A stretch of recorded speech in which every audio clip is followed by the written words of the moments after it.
L'art de Johnny, c'était d'abord le chant.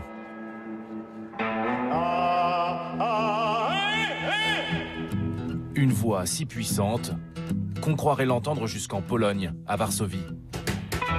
Nous y avons rendez-vous avec un autre stentor.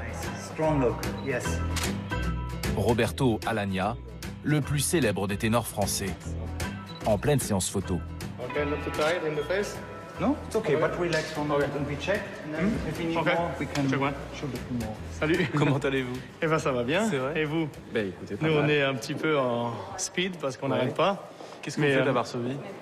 On enregistre un disque mais c'est secret.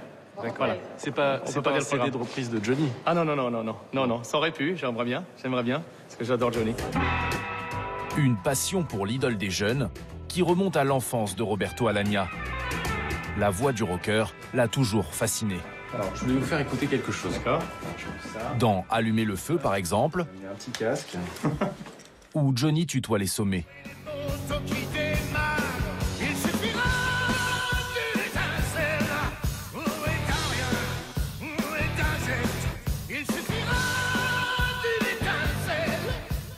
Comment on fait pour atteindre une telle note techniquement? Ben, ça, c'est des notes déjà de ténor. Hein. Donc, c'est des notes aiguës, ça dépasse les si bémol. Donc, déjà, c'est la tessiture de ténor. Je me souviens, un jour, on était dans son restaurant et il m'a montré sa façon de respirer. Il me disait, regarde, j'ai appris. Et il travaillait vraiment avec le diaphragme. Alors, comment il vous avez vraiment... Oui, il me disait, ah, touche-moi. Alors, donc, Ouais. je le touchais comme ça. Et puis, Ouais. je le voyais que quand il chantait, c'était pas un son qui venait de la gorge, mais c'était bien appuyé du ventre et du diaphragme. diaphragme. Voilà, du diaphragme. Donc, c'est le vrai son appuyé, soutenu, lyrique. Et pour ça, moi, je l'appellerais bien le divo aussi, hein, parce que c'est une sorte de divo, Johnny. Une voix divine, restée puissante jusqu'à la fin grâce à un secret bien connu des ténors, Je vais peut-être enlever ça parce que ça commence à être un peu serré. appelé couverture, Ce qui se passe aussi avec démonstration. c'est parce que vous faites c'est ça. Ça, c'est la couverture. Et c'est ça qui permet après de monter. Ouvrir les sons, c'est par exemple, je sais pas, si ici il va faire « Il suffira », ça c'est ouvert, ça, on peut se casser la voix.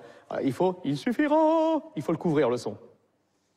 Et en couvrant le son, ça permet de maintenir l'instrument en bon état.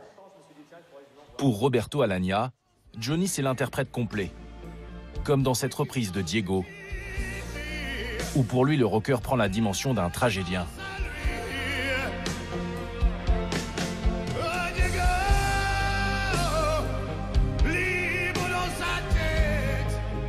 Là, quand il chante Diego, il joue ce personnage dans cette prison. Il est là. On a toute la souffrance de ce personnage. Elle est sur son visage. On peut la lire. Donc, il est en train de jouer comme nous, lorsque nous jouons un opéra. Si je chante l'air de Paillasse, je vais avoir le masque de la Commedia dell'arte, de ce Paillasse, comme ça, qui va se grimer pour chanter sa douleur. Et ben là, on l'a. On a ce personnage. Donc, c'est ça la grâce. Ça, c'est... On peut pas apprendre ça.